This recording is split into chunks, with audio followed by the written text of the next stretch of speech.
ఇంక్లాబ్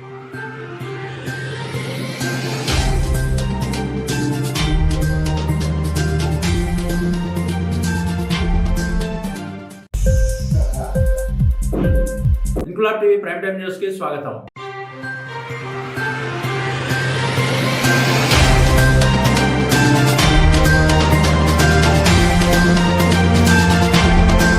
కామారెడ్డి జిల్లా బేబీపేట్కు చెందిన ఎంపీటీసీ కొరివి నీరజ ఆమె భర్త నరసింహులు బీఆర్ఎస్ కు గుడ్ బై చెప్పారు. పార్టీ ప్రాథమిక సభ్యత్వానికి కూడా రాజీనామా చేసినట్లు గురువారం ఒక ప్రకటనలో తెలిపారు. బీఆర్ఎస్ పార్టీలో ఉన్నప్పుడు అప్పటి ప్రభుత్వం చాలా పనులపై ఆంక్షలు విధించారని, ఒత్తిడికి లోనైనా అభివృద్ధి చేయడంలో ముందంజలో వెళ్లాలంటే బీఆర్ఎస్ పార్టీలో చేరాలని హుకుం జారీ చేశారని, బీఆర్ఎస్ పార్టీలోకి వచ్చినాక కొత్త పాత పేరుతో ఎంపీటీసీలను సైతం విలువలేని రాజకీయాలతో అవమానించారని ఆవేదన వ్యక్తం చేశారు. పార్టీ మారినందుకు తగిన శాస్తి చేశారని, లోపల కుమిలిపోయామని ఆవేదన వ్యక్తం చేశారు. తమ ముదిరాజ్ వార్డులో కొన్ని పనులు మాత్రమే చేశామని, బోర్లు వేయించడానికి మండల సర్వసభ్య సమావేశంలో పలుమార్లు విన్నవించినా పట్టించుకునే నాదుడు కరువయ్యారని ఆయన ఆవేదన వ్యక్తం చేశారు. నాకు బీజేపీ టీఆర్ఎస్ పార్టీతో ఎలాంటి సంబంధం లేదని, స్వతంత్ర అభ్యర్థిగానే పోటీ చేసి ప్రజా సమస్యలపై పోరాడటమే ధ్యేయంగా పనిచేస్తానని నరసింహులు అన్నారు. ఆయా పార్టీల్లో చేరేందుకు తన అనుచరులతో పాటు కుల పెద్దలు, గ్రామస్తులతో చర్చించి రాజకీయ భవిష్యత్తుపై తగిన నిర్ణయం తీసుకుంటామని నీరజ నరసింహులు మీడియాకు తెలిపారు. బీఆర్ఎస్ పార్టీకి రాజీనామా చేసి నేను ప్రజలతోనే నన్ను గెలిపించినందుకు ప్రజల ఆశీర్వాదాలు ఉండాలని బీపేట ప్రజలకు ధన్యవాదాలు చెప్తూ, బీపేట ప్రజలతోనే నేను అందరితోనే కలిసిమెలిసి ఉంటానని చెప్తున్నాను. ఎందుకంటే నాకు ఏ పార్టీ లేక ఇండిపెండెంట్గా ఉండి అందరితో కలిసిమెలిసి ఉంటానని చెప్తున్నాను. అయితే బీబీపేట మండలంలో మాకు ఎలాంటి గౌరవం లేకుండా బీఆర్ఎస్ పార్టీలో గౌరవం లేదు. అందుకే మేము అందులో రాజీనామా చేసి ప్రజలు రేపు ఏ కార్యాచరణ సిద్ధంగా చేసినా ప్రజల పక్షాన ఉంటాం, ప్రజల నిర్ణయం ప్రకారమే ఉంటాము.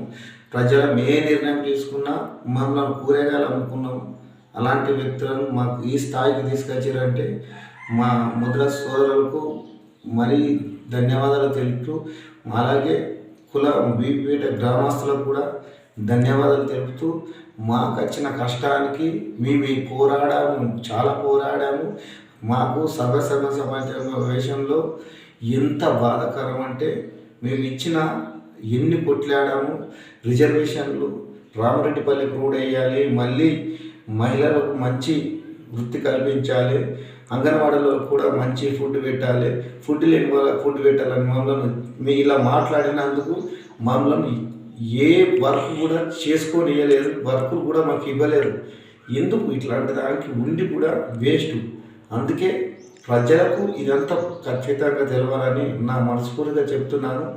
రేపు ఇవ్వాలంటే ఏ పార్టీ బీఫామ్ ఇస్తే కాదు, ప్రజలు ఇచ్చిన బీఫామ్తో 100% ఏదైనా మా కార్యాచరణ ఓపెన్ చేసుకున్న తర్వాత ప్రజలతో, బీబీపేట ప్రజలతో మరియు కులాస్తులతో నిర్ణయించుకున్న తర్వాత మా ఖచ్చితంగా ఏ పార్టీలో పోమా తర్వాత ఆలోచన చేస్తాం. అంతేకాని ఇప్పటి వరకు మేము మాత్రం ఏ పార్టీలు లేము, మమ్మల్ని ఏ పార్టీలో గుర్తిస్తలేరు. పార్టీలో కూడా ఏ పార్టీలో మేము జీరో. మేము ఆల్రెడీ ఎంపీటీసీ ప్రజలతో ఉన్నాము, ప్రజలతో ఇప్పటికే ఉంటున్నాము కూడా. అప్పటి నుంచి గంతం ఉన్నది, ఇప్పటి నుంచి గంతం ఉన్నది.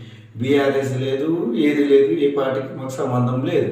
ఇప్పుడు ప్రజల నుంచే ఉంటున్నాము. కానీ మాకు ప్రతి వర్క్ చేయాలంటే కూడా ఇబ్బంది అవుతున్నది. దాని గురించి రేపు ప్రజలు నిర్ణయిస్తారు. మేము తప్పు చేసినా కానీ తలంచుకుంటాం, ఎందుకంటే తప్పు అప్పుడప్పుడు జరుగుతుండొచ్చు. మాకు ఎవరు తప్పు చేసినామన్నా చాలా వర్కులు వచ్చాయి, ఆ వర్కులలో కూడా చాలా మాకు మోసం చేశారు. ఎందుకంటే ఈ మీడియా ముఖ్యంగా ఇప్పుడు కూడా చెప్పకపోతే సరైనది కాదు. కాబట్టి మీకు 100% మేము గ్రామస్తులు, బీబీపేట గ్రామస్తులు మీకు తప్పుగా మేము ఏదైనా చేసినట్టుంటే తలవంచుకొని మేము ఇది చేస్తాం. ఎందుకనగా మీరు గెలిపించినప్పుడు మేము ఖచ్చితంగా మాట పడవలసిందే. అందుకే మీకు క్షమాపణ చెప్తూ ఇలాంటి దుష్ఫలం మళ్ళీ రావద్దని మనస్ఫూర్తిగా అభినందిస్తూ, కోరుకుంటూ, సెలవు తీసుకుంటూ ఇది చేస్తున్నాం. ఇంక్లాబ్ టీవీ వీడియోలు మీకు నచ్చినట్లయితే లైక్ చేయండి, షేర్ చేయండి, కమెంట్ చేయడం మర్చిపోకండి. సబ్స్క్రైబ్ చేయని వాళ్ళు వెంటనే సబ్స్క్రైబ్ చేసుకోండి. మా వీడియోలు మీరు వెంటనే చూడాలనుకుంటే కింద ఉన్న గంట సింబల్ని గట్టిగా కొట్టండి.